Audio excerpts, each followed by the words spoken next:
দরকার আছে না নাই? কারণ আমরা কেউ এই দুনিয়াতে থাকবো, সবাই বলে না তো থাকবো, কেউ কেউ থাকতে পেরেছে?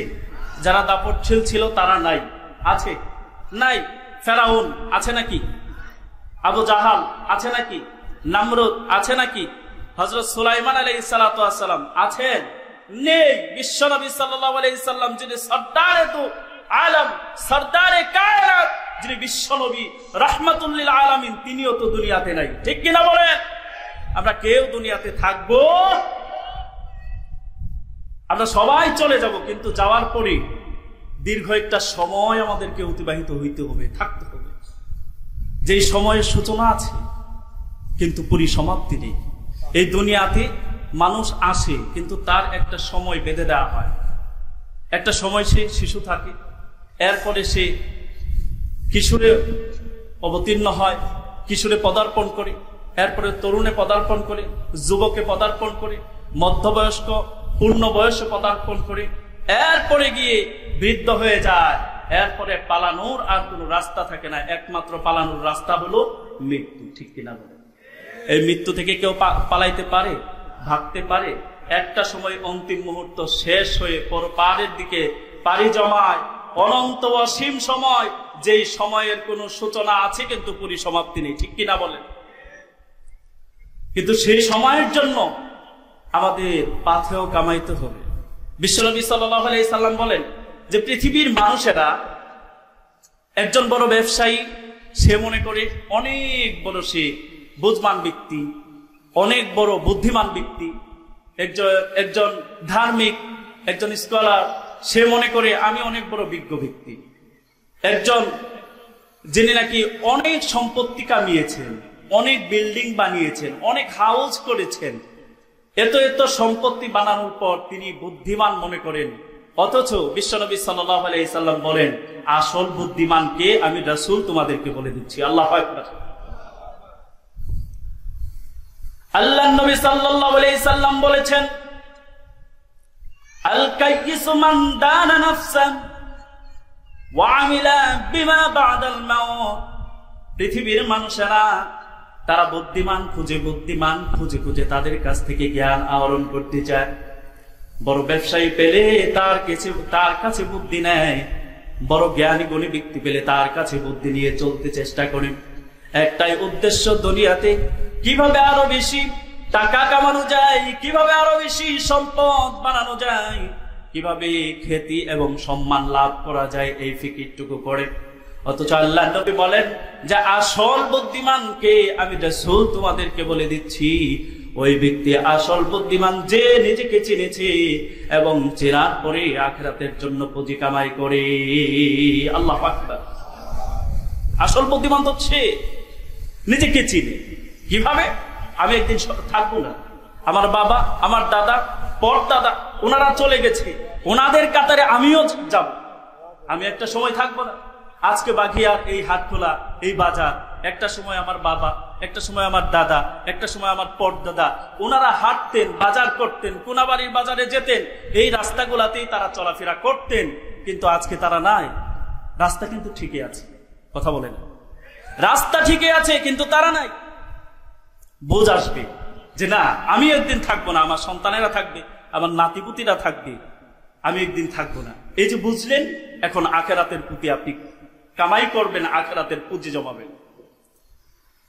কারণ কিয়ামতের মুসিবত, কিয়ামতের যে দিনটা হবে, হাসরের ময়দানে, হাসরের যে সময়টা কায়েম হয়ে যাবে, এত কঠিন এবং মুসিবতপূর্ণ একটা দিন কায়েম হবে, যেই দিন একমাত্র আল্লাহ রাব্বুল আলামিনের অনুমতি ছাড়া আর কেউ কোনো কথা বলার সুযোগ পাবে না। وَيَسْأَلُونَكَ عَنِ الْجِبَالِ فَقُلْ يَنسِفُهَا رَبِّي نَسْفًا فَيَذَرُهَا قَاعًا صَفْصَفًا لَا تَرَى فِيهَا عِوَجًا وَلَا أَمْتًا يَوْمَئِذٍ يَتَّبِعُونَ الدَّاعِيَ لَا عِوَجَ لَهُ وخشعت الأصوات للرحمن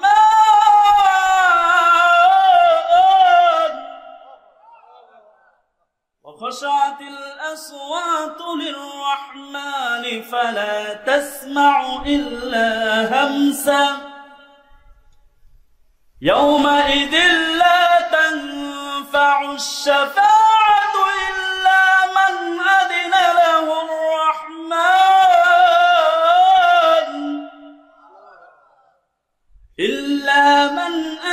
له الرحمن ورضي له قولا يعلم ما بين أيديهم وما خلفهم ولا يحيطون به علما الله أكبر জোরে বলেন।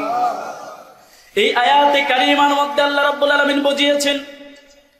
আয়াতের পুরো ব্যাখ্যা করতে গেলে অনেক প্রয়োজন, শুধুমাত্র আল্লাহ রাব্বুল আলামিন যতটুকু কথার মধ্যে আমাদেরকে বুঝিয়েছেন যে কিয়ামতের দিন কারো কোনো সুপারিশ কাজে আসবে না।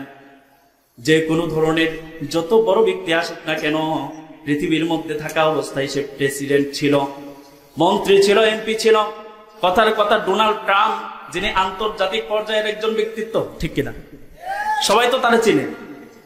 ক্ষমতা পাওয়ার পর মুসলমানের উপর যে তারা আক্রোশ নিয়ে কথা বলে, মুসলমানদেরকে পাত্তাই দিতে চায় না, কথা বলে না।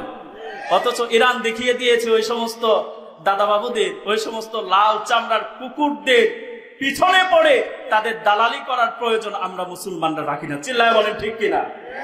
আমাদেরকে আল্লাহ পাক শক্তি দিয়েছে, সামর্থ্য দিয়েছে। একদিন আগের আপনাদেরকে একটা ঘটনা শোনাই। ডোনাল্ড ট্রাম্প বলেছিল যে আফগানিস্তানের বিশেষ একটা এরিয়াতে তাদের একটা ঘাঁটি ছিল, ওই ঘাঁটিটা আবার তারা ফেরত চেয়েছে, যে আমাদেরকে ঘাঁটি আবার ফেরত দেন। মানে ভাবসাবটা এরকম, নিজের বাপদাদার জায়গা ওইখানে রেখে এসেছে, এখন আপনারা আবার ফেরত দেন। অথচ জায়গা হলো মুসলমানের। আল্লাহু আকবার। জায়গা কার? মুসলমানের। কর্তৃত্ব কাদের? মুসলমানের। আফগানিস্তানের মানুষদের উপর কত ধরনের স্টিম রুলার চালানো হয়েছে। আফগানিস্তানকে কেন্দ্র করে আমরা মুসলিম সমাজকে পুরো বিশ্ববাজারে আমাদেরকে সন্ত্রাসী নামে আখ্যায়িত করা হয়েছে, কথা বলে না? আমাদেরকে পরিচিত করা হয়েছে আমরা জঙ্গিবাদ। চিল্লায় বলেন ঠিক কিনা? আসল কথা হলো মুসলমান যারা, ইমানদার যারা, যারা মুমিন, তারা কখনো জঙ্গিবাদ, তারা কখনো সন্ত্রাসবাদ লালন করে না, বরং যারা জঙ্গি এবং সন্ত্রাসবাদের তকমা লাগায় তারাই হাকিকতে সন্ত্রাসবাদ। চিল্লায় বলেন ঠিক কিনা? সেজন্য বিশ্বের সমস্ত মানুষ দেখে ফেলেছে যে আসলে কারা সন্ত্রাসবাদ, কারা জঙ্গিবাদ, কারা সন্ত্রাসের কাজ করে, কারা সন্ত্রাসী, ঠিক কিনা বলেন?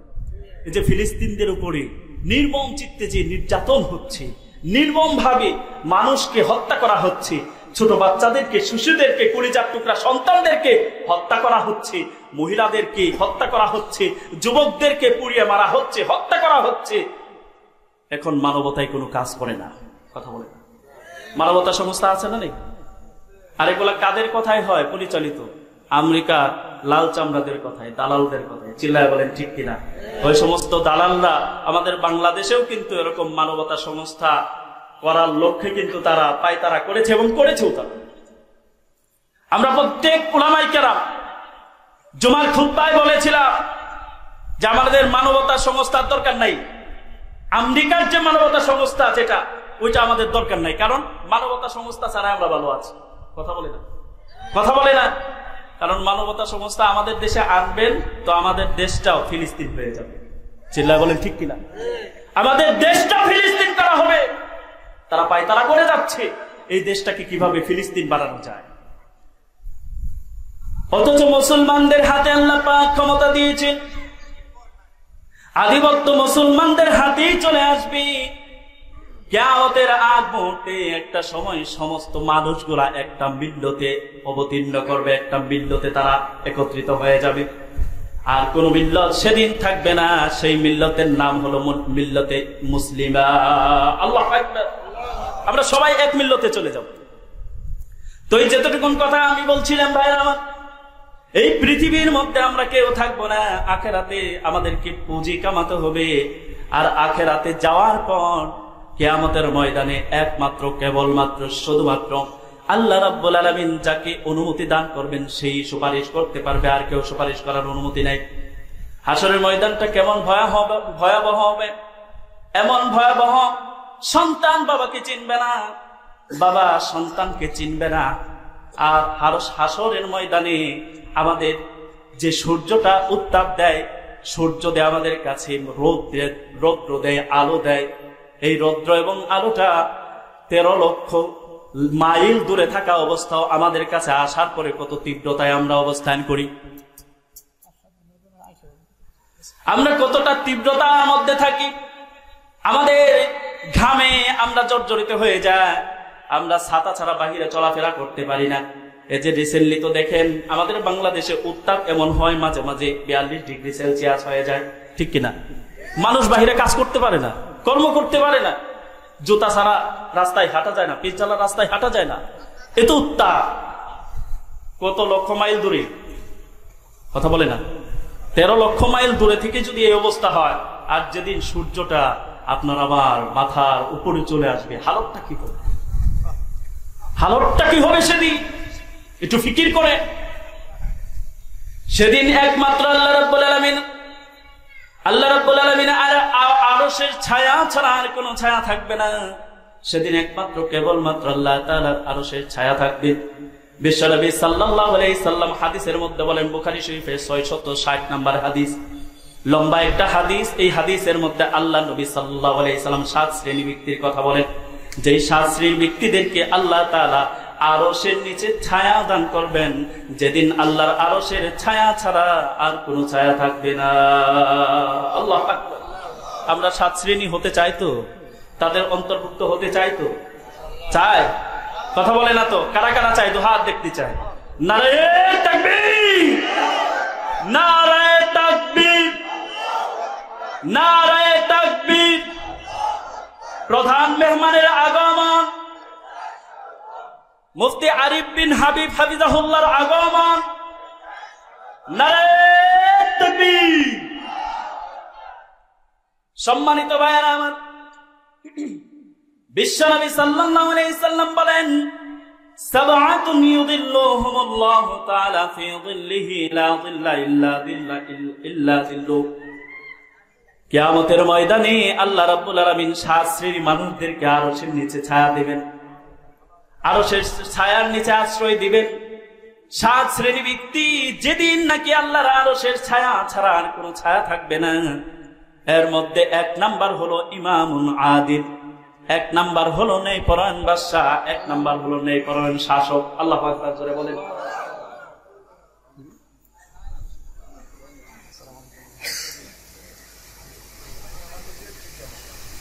ভাইরা আমার, আমাদের কাঙ্ক্ষিত মেহমান চলে আসছে, চলবে না ছেড়ে দিব? ছেড়ে দিই? আচ্ছা, মনোযোগ দেন। 1 নাম্বার হলো ন্যায়পরায়ণ শাসক, যার শাসনকালে ন্যায় এবং নিষ্ঠা ছাড়া আর কিছু থাকে না।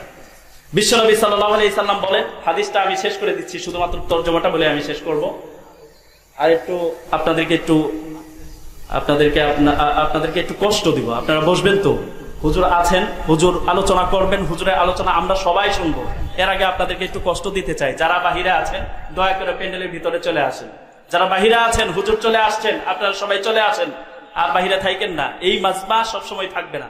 সম্মানিত ভাইয়েরা আমার, 2 নাম্বার হলো ওই যুবক যে নাকি ইবাদতের মাধ্যমে তার যৌবনকে কাটিয়েছে। আল্লাহু আকবার জোরে বলেন। আমরা এখানে যুবকরা বসেছি, আজকে যুবকরা একটা ফিকির করি, একটু ফিকির করি। আমি যদি যৌবন কালটা আল্লাহর ইবাদতের মাধ্যমে কাটাইতে পারি, তাহলে আরশের নিচে আমার স্থান হবে। আল্লাহু আকবার। 2 নাম্বার হলো রাজুলুন মুআল্লাকুন ফিল মাসাজিদ, ওই ব্যক্তি, ওই মুসল্লি যার অন্তর নাকি সবসময় মসজিদের সাথে লটকা থাকে, ঝুলন্ত থাকে। আল্লাহু আকবার। 4 নাম্বার হলো রাজুলান তাহাব্বান ফিল্লাহ ইজতামা আলাইহি ওয়া তাফাররাকা আলাইহি, ওই 2 ব্যক্তি যারা নাকি আল্লাহ তাআলার ওয়াস্তে দুইজন মহব্বত করি, একত্রিত হয় আল্লাহর জন্য, আবার আলাদাও হয় আল্লাহর জন্য। আল্লাহু আকবার জোরে বলেন। এই গুণ আনার দরকার আছে না নাই? 5 নাম্বার হলো ওই ব্যক্তি যাকে নাকি এমন মহিলা যিনি নাকি সম্ভ্রান্ত পরিবারে সৌন্দর্যের ওঠে, যিনি রমণী ষোড়শী, সব দিক দিয়ে সৌন্দর্যতা আল্লাহ পাক দিয়েছেন, তার অনেক কিছু দিয়েছেন, তারপরে ওই রমণী তাকে খারাপ কাজের জন্য আহ্বান করে, আর যুবক ডাক দিয়ে বলে ইন্নী আখাফুল্লাহ। আল্লাহু আকবার জোরে বলেন। আমি খারাপ কাজ করতে পারবো না, আল্লাহকে আমি ভয় করি। আল্লাহু আকবার জোরে বলেন। এই গুণ অর্জনের দরকার আছে না নাই? হিম্মত করলেই পারা যায়। আল হিম্মাতু হিয়াল ইসমুল আযম। হিম্মত হলো কি? ইসমে আযম। আপনি হিম্মত করেন, পারবেন আপনি। আল্লাহ পাক তৌফিক দিক। আমিন।